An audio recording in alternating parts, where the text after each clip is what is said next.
బియ్యము ధరలు తగ్గి కంట్రోల్ వల్ల కొంచెం తగ్గి ఉంటాయి, సామాన్య ప్రజలకు కూడా అందుబాటులోనే ఉంటాయి.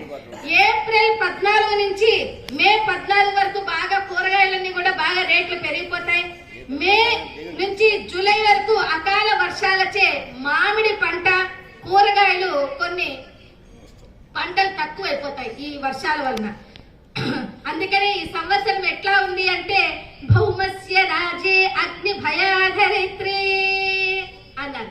అందుకని ఈ సంవత్సరము భౌముడు రాజవటం వలన, అగ్ని వలన భయము ధరిత్రి మీద అంటున్నారు. చూడండి, మనం ఎక్కడున్నాం? భూమి మీద ఉన్నాం. ఆ భూమి యొక్క పుత్రుడే కుజుడు, ఆయనే రాజు. కనుక తల్లిని, ఆ భౌముని, కుజుని తల్లిని మనం ఇందాకే చెప్పాను దండం పెట్టుకోవాలని. ఆ భూమి మీద పండే పంటలే మనం కూడా ఆహారంగా స్వీకరిస్తున్నాం. మీకు ఈ రోజున మామిడి పళ్ళు వస్తున్నాయా, యాపిల్ పండ్లు వస్తున్నాయా, జామకాయలు వస్తున్నాయా, ఆకుకూరలు, కందులు, పెసలు, ధాన్యాలు ఇవన్నీ తింటున్నాం. మనము కడుపు నిండా పొట్ట నిండా తిని ఆహారాన్ని పేర్చుతున్నామంటే దానికి కారణం ఎవరు? ఏంటి సమాధానం చెప్పరా? భూమాతే.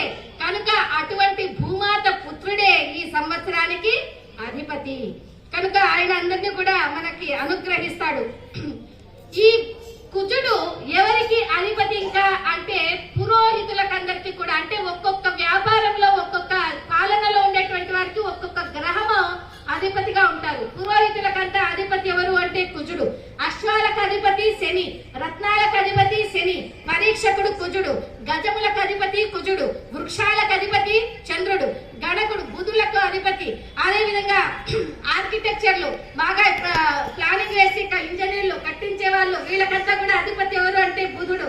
వీళ్ళు చాలా 2 సార్లు ఆలోచించి ఇలా చేస్తే మేలా, ఇలా కడితే మేలా అని బుద్ధి పెట్టి ఆలోచిస్తేనే బుధుడు అనుగ్రహిస్తాడు, లేకపోతే చాలా కష్టంగా ఉంటుంది.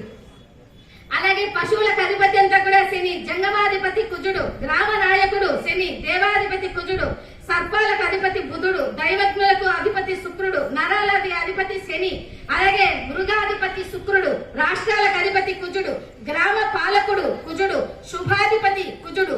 కుజుడు శుభములను కూడా ఇస్తాడమ్మా. ఎందుకంటే మంగళుడు అంటాం కదా కుజుడిని, భౌముడు అంటాం, మంగళుడు అంటాం. కనుక కుజుడు అంటారే మనం ఏదో బెదిరిపోవాల్సిన అక్కర్లేదు. మనకి శుభ పరిణామాలు, మంగళ పరిణామాలు ఇస్తున్నటువంటి వాడే కుజుడు. అలాగే సర్వదేశ ఉద్యోగి శని, అలాగే వస్త్రాలకు అధిపతి గురుడు. చూడండి, వస్త్రాలకు అంటే వస్త్ర వ్యాపారాలు చేసేటువంటి వాళ్ళకి అధిపతి గురువు. కనుక వాళ్ళకి మంచి లాభాలే ఉంటాయి. స్త్రీనామాధిపతి శని. ఈ విధంగా ఈ నాయకులంతా ఉన్నారు. ఆ తర్వాత మనము ఎన్నో విషయాలు తెలుసుకుంటూ ఆ పరిణామం